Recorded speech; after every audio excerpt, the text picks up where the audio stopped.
My hands were trembling as I looked at the smug faces around the conference table. My own children laughing at me like I was some kind of fool who didn't understand money. That morning, 3 weeks after my wife Martha's funeral, is when everything I thought I knew about family crumbled into dust. The inheritance fight had been brutal, and I had just lost everything, or so they thought. My daughter Rebecca sits there with her designer purse on the mahogany table, the one Martha and I saved for years to buy, and my son David leans back in his expensive suit, the kind I could never afford during my 40 years working in that cramped engineering office. They look at each other with these knowing glances, these little smiles that say the old man finally got what he deserved, and my stomach turns over like it did when I was a boy getting scolded by my own father. The lawyer, some young hotshot David hired, slides papers across the table with this patronizing smile, explaining in simple words how they managed to prove I was financially irresponsible, how the family home, Martha's jewelry, even the old Ford pickup I drove for 20 years, would all go into a trust they controlled. For my own protection, they said, because at 72, apparently I couldn't be trusted with the money my own hands helped earn. I remember sitting there in that cold leather chair, the kind that squeaks when you shift your weight, feeling smaller than I had in decades. The fluorescent lights above buzzed with that electric hum that makes your teeth ache if you listen too long. And outside the window, I could see the parking lot where my old truck sat next to their shiny BMWs, looking tired and defeated just like I felt. Rebecca actually laughed out loud when I tried to argue, this sharp bark of a sound that cut through me like broken glass, and she said something I'll never forget. She said, "Dad, you're a sweet man, but you never understood business. You were always just a worker bee, while the rest of us learned how the real world works." David nodded along, adding that it was time someone competent managed the family assets before I gave it all away to some charity or wasted it on my ridiculous hobbies. My ridiculous hobbies, that's what he called them. The engineering projects I worked on late into the night after Martha went to bed. The sketches and calculations spread across our dining room table. The prototypes I built in our garage using salvaged parts and borrowed tools. Hidden family secrets, that's what those hobbies were. But none of them knew it yet. They had no idea about the patent I filed 30 years ago, the one that had been collecting dust in some government office while I waited for the right moment, the right technology to catch up to my vision. Family betrayal tastes bitter, like old coffee left too long on the burner. And as I watched my children divide up everything Martha and I built together, I tasted that bitterness coating my tongue and realized something profound. I realized I had spent 72 years being underestimated by almost everyone, being the quiet one, the simple engineer who fixed things and never made waves. And maybe, just maybe, that had been my greatest advantage all along. But I'm getting ahead of myself, and that's the problem with being old. Your mind jumps around like a stone skipping across water, touching down on memories in no particular order. Let me go back to the beginning, back to when Martha first got sick and everything started unraveling like a cheap sweater catching on a nail. It was 18 months before that terrible meeting in the lawyer's office, and Martha had just come home from her doctor's appointment with tears in her eyes and this look on her face that made my chest tighten up like someone was squeezing my heart in their fist. "Cancer," she said, sitting down at our kitchen table where we'd eaten thousands of meals together, where we'd raised our kids and celebrated birthdays and argued about bills and made up over coffee. The doctors gave her 2 years if the treatment worked, maybe less if it didn't. And suddenly our little house, with its creaky floors and drafty windows, felt both too small and too empty at the same time. I held her hand across that old Formica table, the one with the cigarette burn from when my father visited in 1987 and forgot his ashtray, and I promised her everything would be okay, that we'd fight this together, that our children would rally around us because that's what families do in times of crisis. I was wrong about that last part, so painfully, devastatingly wrong. Rebecca came by once, maybe twice, during Martha's whole ordeal, always with some excuse about her busy schedule, her important job at the marketing firm, her yoga classes and book clubs and volunteer work that somehow never included volunteering to sit with her dying mother. David was worse. sending flowers and cards with generic messages printed by some stranger at the store, calling occasionally to ask how things were going in that distracted voice people use when they're checking their phone while talking to you. Elder respect. That's something I thought was automatic in families, something you didn't have to ask for or earn. It was just there like gravity or the changing seasons. I learned different. Martha needed me 24 hours a day during those final months, and I gave her every single one without complaint. I learned how to change bandages and manage medications, how to cook soft foods she could keep down, how to read her moods and know when she needed silence versus when she needed me to talk about the old days. Our early years when we were young and broke and deliriously happy, the medical bills piled up on our counter like autumn leaves, even with Medicare covering most of it, and I started dipping into our savings, then our retirement accounts, doing what needed to be done, because that's what you do when you love someone. I sold my boat, the little fishing vessel I'd been restoring for 15 years, and used that money for experimental treatments the insurance wouldn't cover. I took out a second mortgage on our house, the one we'd paid off decades ago, because the hospice care wasn't cheap, and I wanted Martha comfortable in her final days. Rebecca found out about the second mortgage and hit the roof, screaming at me over the phone about how irresponsible I was being, how I was squandering her inheritance on futile medical treatments. Her inheritance. Those were her exact words. Like Martha wasn't even a person anymore, just a price tag getting too expensive. David was quieter about his disapproval, but I could hear it in the long pauses during our phone calls, the way he'd sigh when I mentioned needing to borrow money from them to cover the property taxes I'd fallen behind on. They both refused, said they had their own families to worry about, their own financial obligations, and suggested maybe it was time to consider putting Martha in a state facility where the costs would be covered. I hung up on David that day, something I'd never done before, and I made a decision. I decided that when this was all over, when Martha was gone, and I was alone in our house with just memories and regrets, I would find a way to teach my children about consequences, about what it means to abandon your parents when they need you most. I didn't know yet how I'd do it, but the seed was planted, growing slowly in the dark soil of my grief and anger. Martha died on a Tuesday morning in February, with snow falling outside our bedroom window, and me holding her hand like I had 47 years earlier when we said our wedding vows. Her last words to me were about the kids, telling me not to be too hard on them, that they loved me in their own way, that people get busy and forget what matters until it's too late. She was always the generous one, always seeing the best in people, even when they showed her their worst, and I kissed her forehead and promised I'd try, even though I knew I was lying. Some betrayals are too deep to forgive, even when the person who got betrayed asks you to with their dying breath. The funeral was small, mostly neighbors and a few of Martha's friends from church, people who actually cared enough to show up. Rebecca and David were there, of course, dressed in expensive black clothing and wearing appropriately sad expressions, accepting condolences from strangers, and playing the role of devoted children with Oscar-worthy performances. I watched them from across the cemetery, standing by Martha's grave with the February wind cutting through my old suit jacket, and I felt nothing but a cold, patient anger settling into my bones. They had no idea what was coming, no clue that the helpless old man they'd been managing and manipulating was about to flip the script in ways they couldn't imagine. But that was only the beginning of my awakening, the first crack in the dam that would eventually break and flood their carefully constructed world of assumptions and entitlement. The real education started 2 weeks after the funeral, when I found Martha's journal hidden in her closet behind the shoeboxes. I wasn't snooping, let me be clear about that. I was just going through her things slowly, savoring each item like the last sips of wine from a bottle you know you'll never taste again. Her dresses still smelled like her perfume, that lavender scent she wore for decades, and her jewelry box played the same tinny music it had since our anniversary in 1984 when I bought it at a yard sale.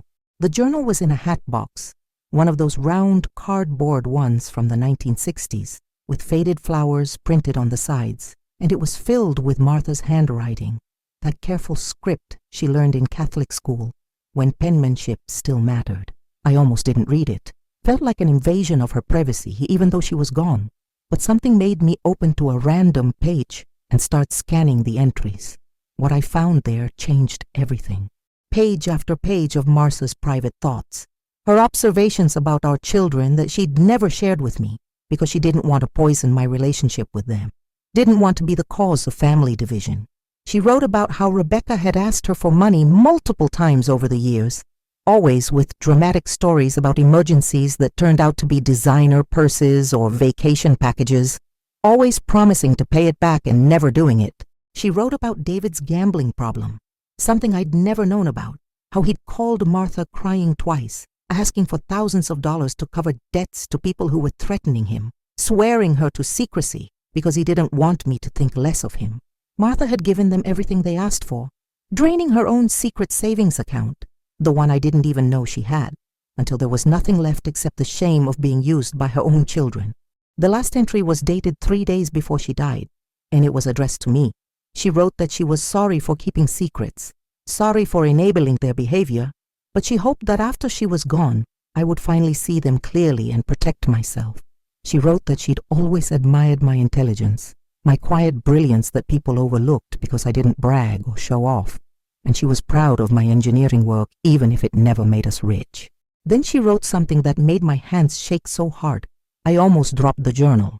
She wrote, "I know about your patent, Samuel.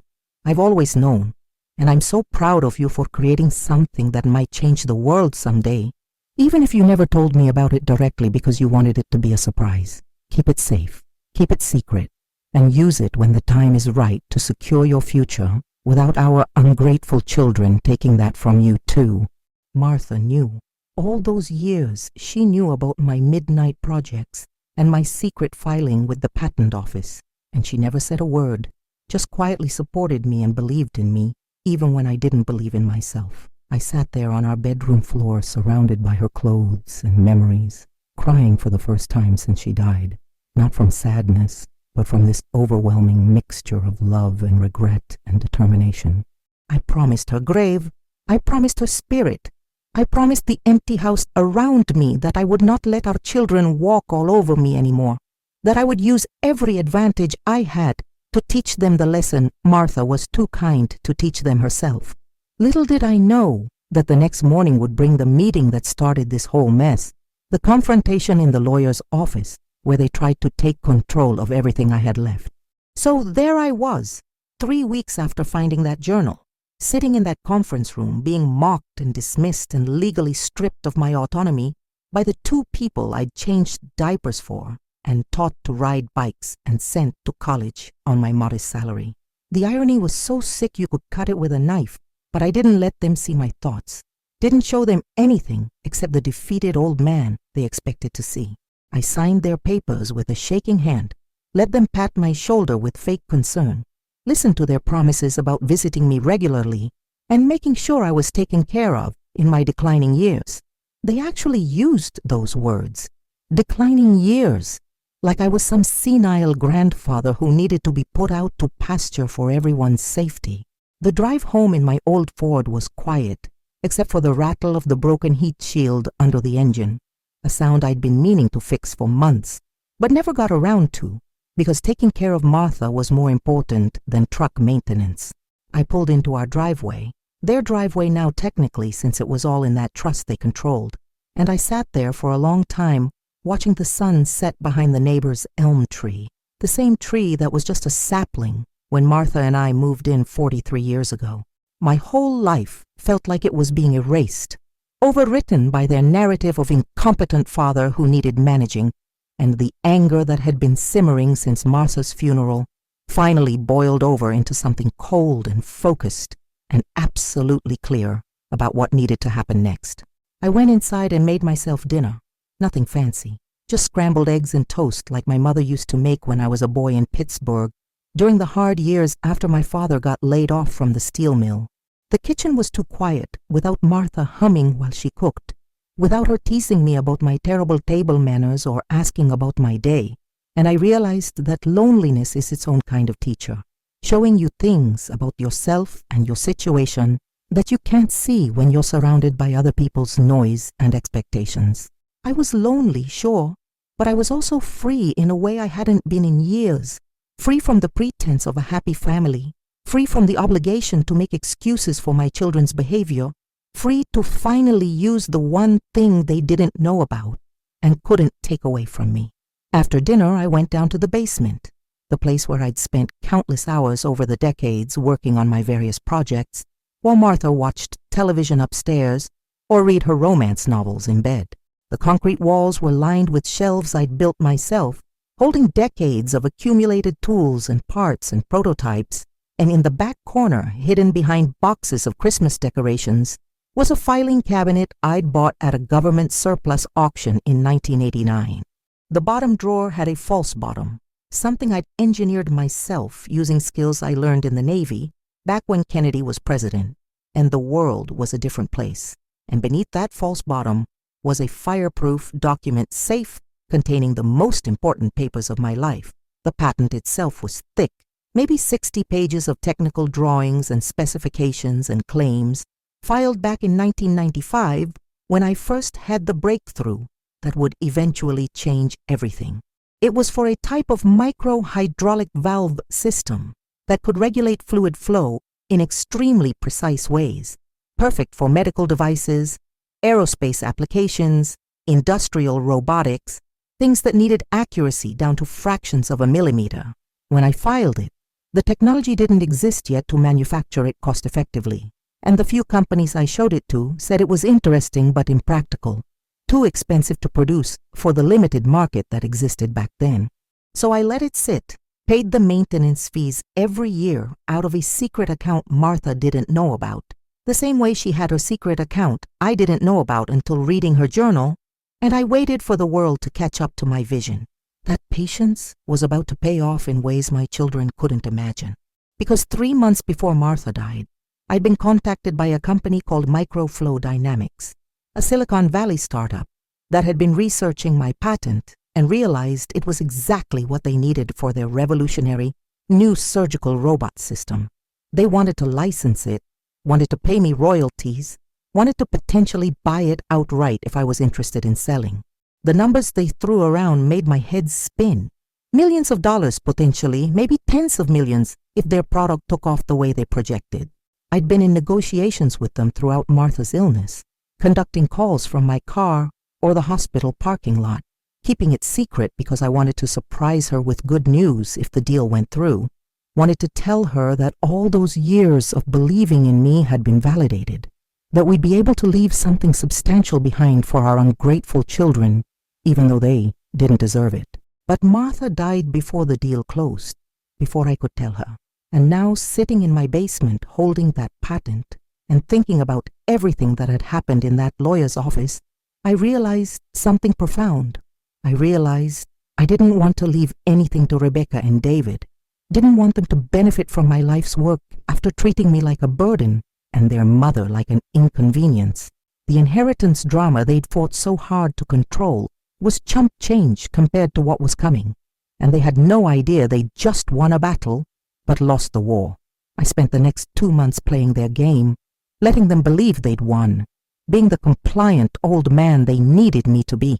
Rebecca would call once a week to check on me. These perfunctory conversations where she'd ask if I was eating properly and taking my medications, and I'd say, "Yes, dear, everything's fine. Thank you for asking." David would email me articles about retirement home amenities and senior activities, subtle hints about his plan to eventually move me into assisted living once he could justify it to the family trust, and I'd reply with grateful messages about how thoughtful he was to think of my future.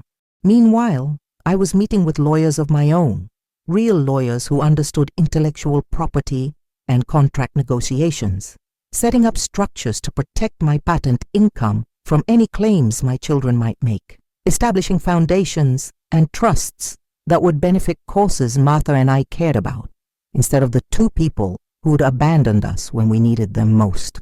The Microflow Dynamics deal closed on a Tuesday in May, exactly 3 months after that terrible meeting where I lost everything except the one thing that mattered. The licensing agreement was structured with a substantial upfront payment, ongoing royalties tied to product sales, and performance bonuses if certain milestones were hit. The initial payment alone was more money than I'd earned in my entire 40-year engineering career, and the projections for ongoing royalties made that look like pocket change. I remember sitting in my lawyer's office, similar mahogany table to the one where I'd been humiliated by my own children, signing documents that would secure my financial future for however many years I had left, and feeling this warm satisfaction spreading through my chest like good whiskey on a cold night. But I didn't tell anyone, didn't change my routine or my lifestyle, just kept living in my old house with my old furniture and my old truck, kept letting Rebecca and David think they were in control of the helpless father who needed their guidance and protection. I was playing the long game now, setting up the pieces for a confrontation that would teach them more about consequences and respect than any lecture or argument ever could.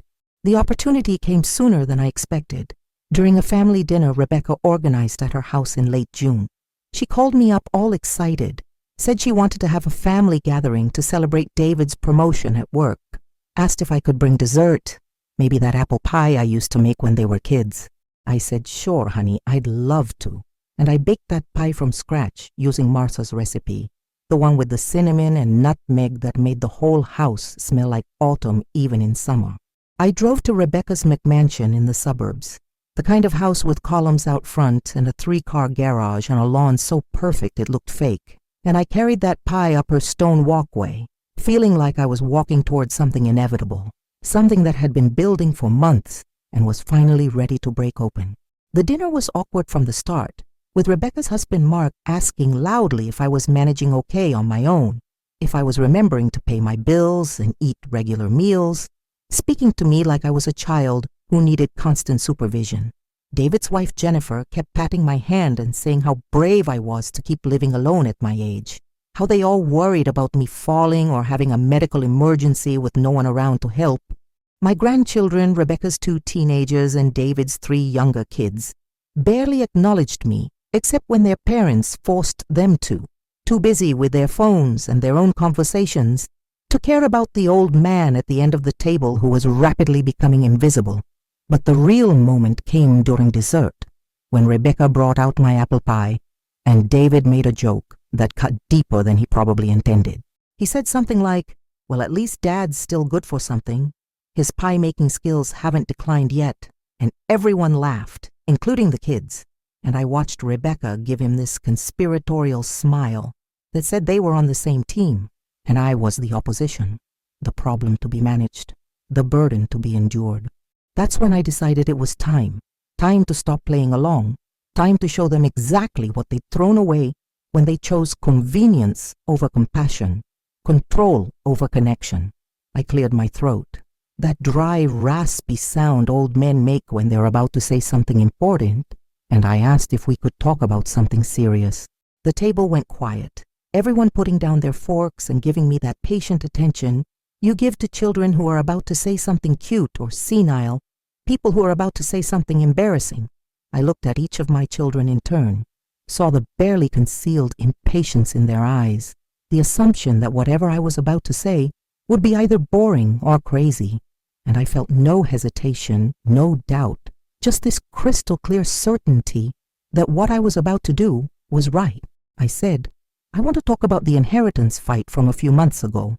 And I saw Rebecca and David exchange glances, probably worried I was going to cause a scene about losing control of Martha's estate. I continued, saying that I understood why they felt they needed to manage things for me, that I appreciated their concern, even if their methods were harsh, and I could see them relaxing slightly, thinking this was going to be easier than expected. Then I dropped the first bomb. I said, I also want you to know that I've recently concluded a business deal involving intellectual property I developed over 30 years ago, a patent that's now being licensed by a major medical technology company, and the financial terms of that deal exceed everything you fought over in that lawyer's office by a factor of about 1,000. The silence that followed was so complete, I could hear the grandfather clock in Rebecca's hallway ticking off the seconds, could hear Mark's breathing suddenly getting faster, could see the color draining from David's face as his lawyer brain started calculating what I'd just said. Rebecca found her voice first, asking what I was talking about, what patent, what deal, and why hadn't I told them about this before.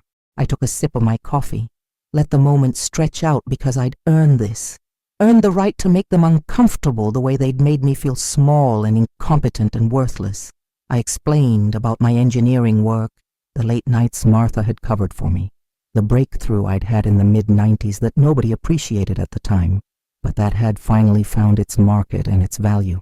I explained about the licensing agreement, the upfront payment that was already sitting in accounts they couldn't touch, the ongoing royalties that would make me wealthier than they could imagine, wealthier than they'd ever be with their fancy jobs and their suburban lifestyles built on credit and image. David tried to recover, tried to slip into lawyer mode, asking about the structure of the deal, whether it was really finalized, whether I'd had proper legal representation, and I could see his mind working, trying to find an angle, a way to challenge it or control it or somehow get their hands on what I'd built. I smiled at him, probably the first genuine smile I'd given either of my children in months, and I said that yes, everything was properly structured and completely legal, and no, there was no way for them to access any of it through the trust they'd forced me into, because intellectual property developed before that trust was established remained outside its scope, something my lawyers had been very careful to verify. But I wasn't done, wasn't finished teaching the lesson they needed to learn. I told them about finding Martha's journal, about reading her private thoughts on their treatment of her and me, about discovering how they'd manipulated and used her for money while she was alive and abandoned her when she got sick. I told them about the second mortgage I'd taken out to pay for her care, the one they'd been so angry about, and how every penny of that debt was now paid off from my patent money, how the house they thought they controlled through their trust was actually free and clear and still mine in every way that mattered. I told them I was disappointed, that I'd raised them to be better than this, that Martha had died hoping they'd learn empathy and compassion, but instead they'd just gotten greedier and more entitled. Rebecca started crying, those angry tears people cry when they realize they've miscalculated badly, when their carefully constructed worldview crashes against reality and shatters. She said I was being unfair, that they'd only tried to help, that it wasn't their fault I'd kept secrets from them. David got defensive, raising his voice about how I'd had no right to hide assets from the family, how this changed everything about the trust structure, how they might need to revisit the whole arrangement. Mark and Jennifer just sat there looking uncomfortable, probably wishing they were anywhere else but trapped at this dinner table, watching their spouses get dismantled by the old man they'd all underestimated. I let them vent, let them throw their accusations and justifications and hurt feelings at me like waves against a stone wall, and when they finally ran out of steam, I delivered the final piece of information that would cement this lesson forever. I told them that I was establishing a foundation in Martha's name, that the majority of my patent income would be funding medical research and elder care initiatives, supporting the kinds of people and causes we'd always cared about, and that their inheritance, the one they'd fought so hard to control, would consist of exactly nothing beyond whatever was in that trust they'd created. I told them I was leaving the house to a local charity that helped homeless veterans, people who actually needed it instead of entitled children who just wanted it. I told them that this was the consequence of treating your parents like burdens instead of blessings, of choosing money over love, of forgetting that respect isn't demanded, it's earned through actions and choices, and theirs had earned them nothing but my disappointment. The dinner ended badly, with raised voices and slammed doors and grandchildren crying because they didn't understand why everyone was angry, and I drove home alone in my old truck thinking about Martha, wondering if she'd approve of what I'd done, or if she'd say I was being too harsh, too unforgiving. But then I remembered her journal entry, her final message to me about protecting myself, about using my talents when the time was right, and I knew she'd understand, knew she'd be proud of me for finally standing up for myself after a lifetime of being overlooked and underestimated. The weeks that followed were quiet in a good way, with no calls from Rebecca or David, no fake concern or patronizing check-ins, just silence that felt like relief. I threw myself into the foundation work, meeting with advisors and board members, structuring programs that would help elderly people maintain their independence and dignity, funding research into diseases that had taken Martha from me too soon. The microflow dynamic surgical robots started their clinical trials, and the preliminary results were extraordinary, better than anyone had projected. And my royalty statements started showing numbers that made me laugh out loud in my empty house because of the sheer absurdity of going from poor to wealthy at age 72 after a lifetime of modest living. But money wasn't the point, had never been the point, and anyone who thinks this story is about me getting rich is missing the larger lesson entirely. This story is about dignity, about refusing to accept other people's limited vision of who you are and what you're capable of, about standing up for yourself even when the people who should love you most have written you off as irrelevant. I spent my whole life being underestimated, being the quiet guy in the corner who fixed things and solved problems, while flashier people took credit and got promoted, and I could have stayed bitter about that, could have let it poison my final years with resentment and regret. Instead, I turned it into power, into leverage, into a teaching moment that my children will remember for the rest of their lives every time they think about taking someone for granted. 3 months after that disastrous dinner, Rebecca reached out with a long email that was part apology, part justification, part attempt to rebuild our relationship on new terms. She wrote about how she'd been doing therapy, working through her own issues about money and security, and why she'd treated me the way she had, and she acknowledged that she'd been wrong. That fear of ending up like her parents, struggling financially, had made her cruel in ways she hadn't recognized until it was too late. The email was thoughtful, seemed genuine, and I appreciated the effort, even though I wasn't sure I could forgive her yet. Wasn't sure the damage could be repaired with words alone. David's approach was different, more transactional, asking if we could meet to discuss the trust situation and see if there was a way to restructure things that would be fair to everyone. I agreed to meet him, not because I wanted to give him anything, but because I wanted to see if he'd learned anything, if the shock of losing his expected inheritance had taught him humility or just made him more calculating. We met at a diner near my house, one of those old-fashioned places with vinyl booths and waitresses who call you honey and coffee that tastes like it's been sitting on the burner since yesterday morning, and we talked for 2 hours about everything except money. I asked him about his life, really asked and really listened, and I learned things I hadn't known about his struggles and insecurities, his gambling problem that had started in college and never quite gone away, his fears about being a good father to his kids, his grief over losing Martha that he'd never processed because he was too busy trying to appear strong and in control. We talked about my engineering work, and he seemed genuinely interested for the first time, asking technical questions and wanting to understand what I'd built and why it mattered. By the end of that conversation, I saw glimpses of the little boy I'd raised, the one who used to follow me around the garage, asking why things worked the way they did. And I realized that maybe underneath all the damage and disappointment, there was still a relationship worth salvaging. But I also made it clear that reconciliation didn't mean reversal, that my decisions about the foundation and my estate were final, that there would be no inheritance beyond the trust they'd already established, and if they wanted a relationship with me in my remaining years, it would have to be based on genuine connection, not expectations of future wealth. David nodded, said he understood, said he'd been so focused on security and success that he'd forgotten what actually mattered, and maybe this was the wake-up call he needed to realign his priorities. Rebecca and I had a similar conversation a month later, sitting in her kitchen while her husband conveniently found somewhere else to be, giving us privacy to hash things out without an audience. She cried, really cried, not the angry tears from the dinner, but genuine grief over losing her mother and nearly losing her father, over wasting years on resentment and competition when she could have been building memories and connection. She asked if I thought Martha would have forgiven her, and I told her honestly that Martha had already forgiven her. That's what that journal was about. Martha trying to forgive them even while documenting their failures because that's who she was. Someone who led with love even when people didn't deserve it. But I also told Rebecca that I wasn't Martha, that I didn't have her capacity for unconditional forgiveness. And while I was willing to try rebuilding our relationship, I couldn't promise it would ever be what it was. Couldn't promise I'd ever trust her the way I had before she and David betrayed me during my most vulnerable time.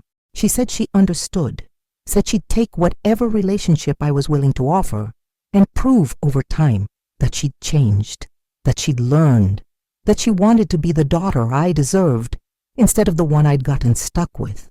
The foundation officially launched 6 months after that terrible dinner, with a ceremony at the community center where Martha used to volunteer, serving meals to homeless families. I invited Rebecca and David, wasn't sure if they'd come, but they both showed up looking uncomfortable in their formal clothes, surrounded by people who actually needed help instead of people who just wanted more. I gave a speech about Martha's life and legacy, about how she'd believed in the dignity of every person, regardless of their circumstances, and I announced that the foundation would be funding a new wing at the local hospital's cancer center, naming it after her so her name would live on in a place that helped people instead of just sitting on a gravestone. Rebecca and David came up afterward, congratulated me, and I could see in their eyes that they finally got it, finally understood that this was bigger than family drama or hurt feelings or disputed inheritances. This was about creating meaning from pain, about turning betrayal into purpose, about ensuring that Martha's suffering and my loneliness would result in something good for people who needed it. We took a picture together, the 3 of us in front of Martha's portrait, and looking at that photo later, I could see the change in their faces, a humility and sadness that hadn't been there before, an acknowledgement that they'd lost something irreplaceable through their own choices. The relationship rebuild was slow, took years really, but gradually we found our way back to something that resembled family. Rebecca started coming by every Sunday for dinner, just her, leaving Mark and the kids at home so we could talk without distractions. And we'd cook together in my kitchen using Martha's recipes, sharing memories, and slowly building new ones. David invited me to his kids' activities, soccer games and school plays, making an effort to include me in their lives instead of just managing me from a distance. The grandchildren got older, started asking me questions about my engineering work and my patents, and I taught them things about problem solving and persistence, hoping they'd learn the lessons their parents had to learn the hard way.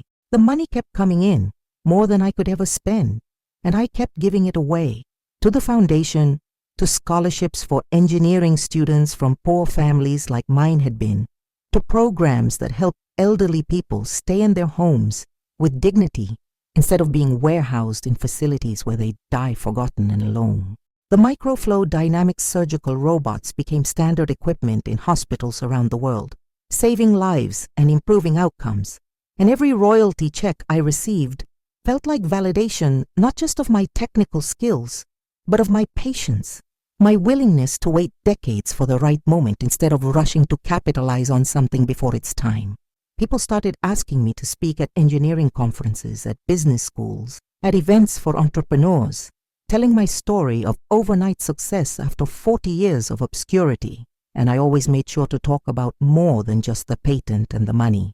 I talked about dignity and respect, about how society treats its elderly as disposable commodities instead of resources with wisdom and experience, about how my children's betrayal had been a symptom of a larger cultural problem where youth and flash are valued over depth and persistence.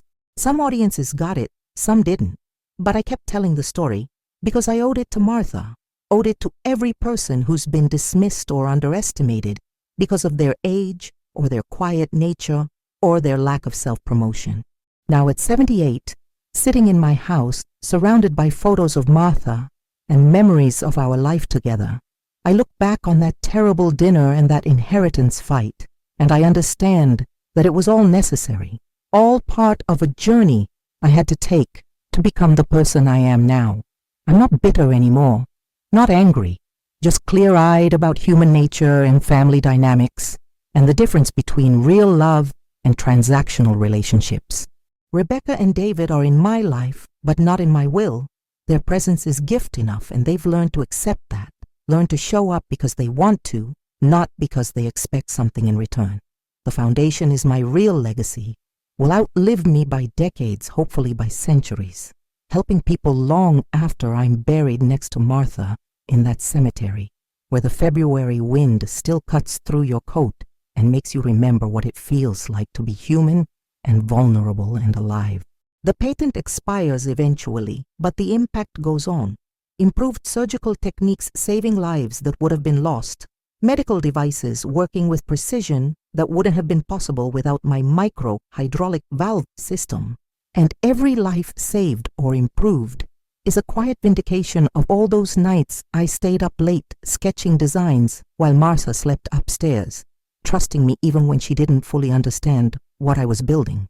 I think about that meeting in the lawyer's office sometimes, how small I felt in that leather chair, while my children mocked me and took control of everything I'd worked for.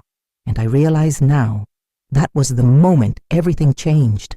The moment I stopped seeking their approval and started living for my own values and Martha's memory.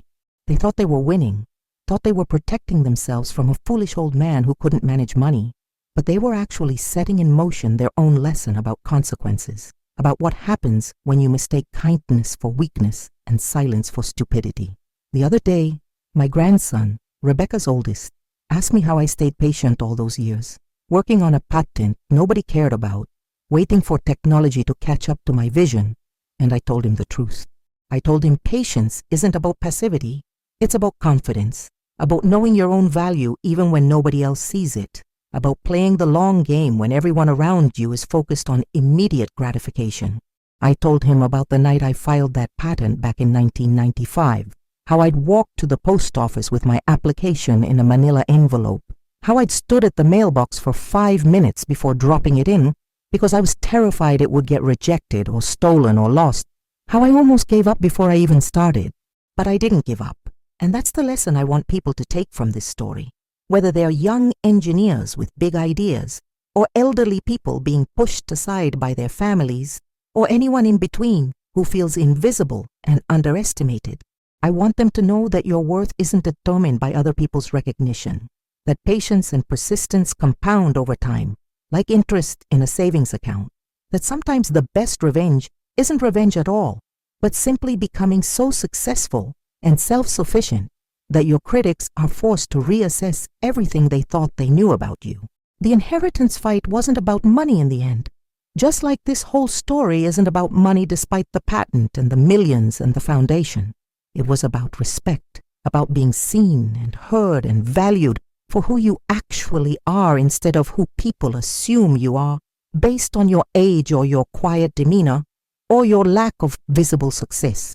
I spent 72 years being that invisible man, the steady, reliable person who fixed things and solved problems, while flashier people got the credit, and I could have died that way, forgotten except for a gravestone and a few fading memories in my children's minds.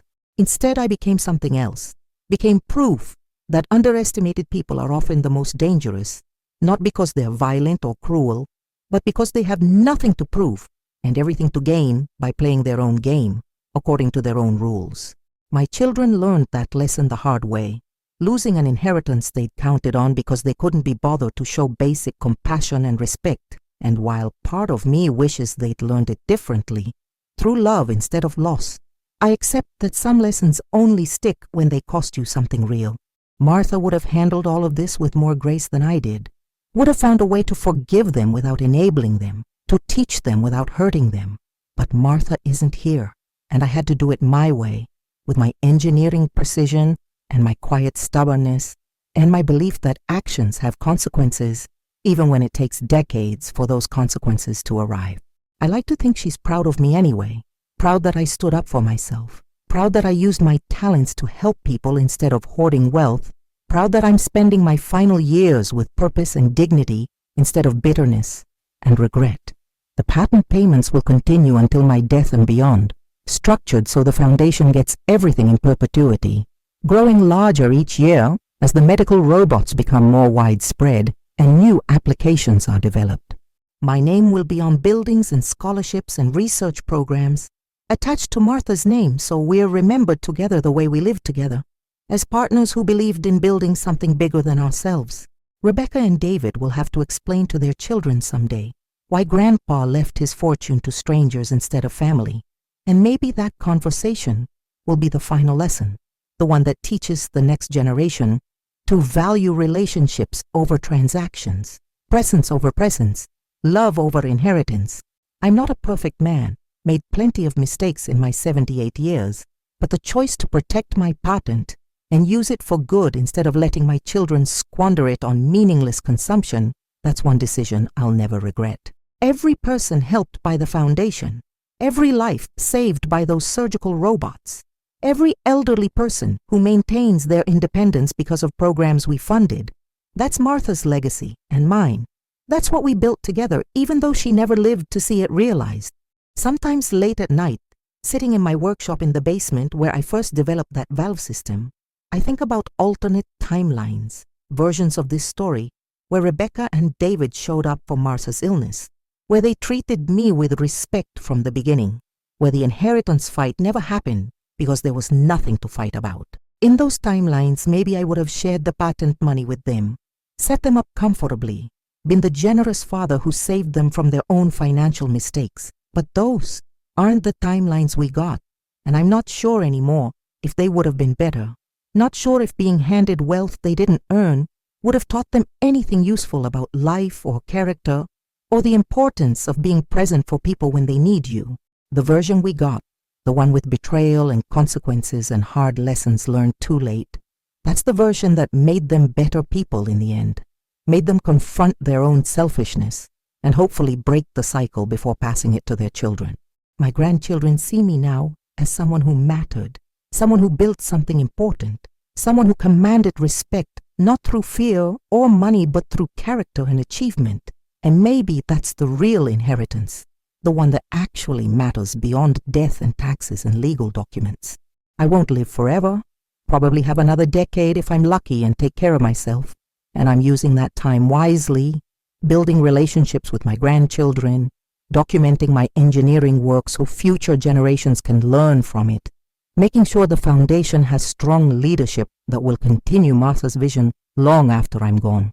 Rebecca asks me sometimes if I think I was too harsh, if I went too far in cutting them out, and I tell her honestly that I don't know, that parenting doesn't come with an instruction manual, and sometimes you have to make hard choices and live with the uncertainty of whether they were right. What I do know is this: being mocked after that inheritance fight, having my children laugh at me and dismiss me and take control of my life like I was incompetent, that was the push I needed to finally show them who I really was, to reveal the hidden patent fortune they'd never suspected existed. And their reaction to that revelation, the shock and anger and eventual humility that taught them more about respecting their elders than any lecture could have. It taught them that quiet people aren't stupid people, that old people aren't useless people, that sometimes the person you're dismissing has depths you can't imagine and strengths you never suspected. That's what I want people to remember from this story. Not the specifics of the patent or the foundation or even the family drama, but the larger truth about human dignity and the danger of underestimating people based on surface appearances. We live in a society that worships use and visibility and immediate results, that pushes elderly people to the margins and treats experience as obsolete instead of valuable. And every person who's been made to feel invisible because of their age or their quiet nature needs to know that their story isn't over, that patient persistence can overcome almost anything, that sometimes the best response to being underestimated is simply to prove everyone wrong through your actions and results. My response was a patent fortune that exceeded my children's wildest expectations. But yours might be different. Might be a business you build, or a skill you master, or a relationship you nurture, or a creative work you complete despite everyone saying you're too old or too late or too whatever. The specific details don't matter as much as the underlying principle. Never let other people's limited vision limit your possibilities. Never accept their verdict on your value. Never stop building and creating and pushing forward just because society says your best years are behind you. I'm 78, and I'm just getting started in some ways, just now understanding what I'm capable of when I stop seeking approval and start acting from my own center. The inheritance fight freed me from family expectations. The patent fortune freed me from financial worry, and together those things have given me the freedom to be fully myself for the first time in my life, to make choices based on my values instead of other people's needs or judgments. It's a strange gift, this late life liberation, purchased with pain and loss, but valuable beyond measure. Martha used to say that everything happens for a reason, and I'd argue with her because I'm an engineer and I believe in cause and effect, not cosmic plans. But now I wonder if she was right in her own way. The reason for the betrayal might have been to teach me self-worth. The reason for the patent fortune might have been to fund the foundation. The reason for all of it might have been to create this story, this lesson, this example for other people who feel dismissed and overlooked and ready to give up on their dreams because nobody sees their value. If that's true, then maybe the pain was worth it. Maybe Martha's death and my children's betrayal and my own suffering were the price of admission for this final act, this last chapter where I get to be the hero of my own story instead of a supporting character in everyone else's. It's not how I would have written it if I'd had the choice. Would have preferred a version with Martha still alive and my children acting right from the beginning, but we don't get to choose our challenges, only our responses. And I chose to respond with patience and strategy and a refusal to accept their verdict that I was finished, used up, irrelevant. The Foundation Board met last week and approved funding for 5 new programs, including one that helps elderly inventors patent their ideas and connect with manufacturers, breaking down the barriers I faced 30 years ago when nobody would take my valve system seriously.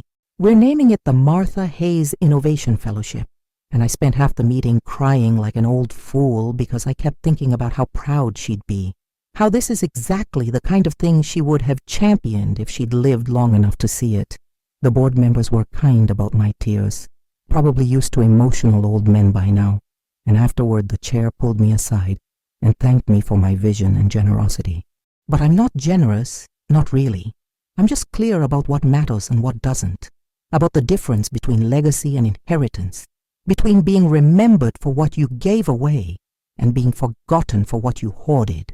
My children wanted their inheritance, but they are going to get something better, something they can't spend or squander or divide up among themselves. They're going to get a father who stood for something, who turned pain into purpose, who showed them through example what it means to have principles and stick to them even when it costs you relationships you care about, whether they appreciate that now or later or never. I've done my part, played my hand as well as I knew how with the cards I was dealt. The rest is up to them, their choice to learn or not learn, to grow or stay stuck, to become people Martha would have been proud of, or continue down the path of entitlement and selfishness that nearly cost them everything. I'm not their judge anymore, not their teacher or their manager or their ATM, just their father, available for connection on terms of mutual respect, but no longer willing to sacrifice my dignity for the illusion of family harmony. In the end, I learned that respect isn't demanded. It's earned through how you carry yourself and what you stand for, and whether you're willing to walk away from people who don't value you, even when those people are your own children. I learned that true power comes not from control or money, but from knowing your own worth regardless of external validation. I learned that patience is its own reward, that 30 years of waiting for the right moment can pay off in ways immediate gratification never could. And I learned that Martha was right about almost everything, that love and dignity and purpose matter more than comfort or approval or inherited wealth.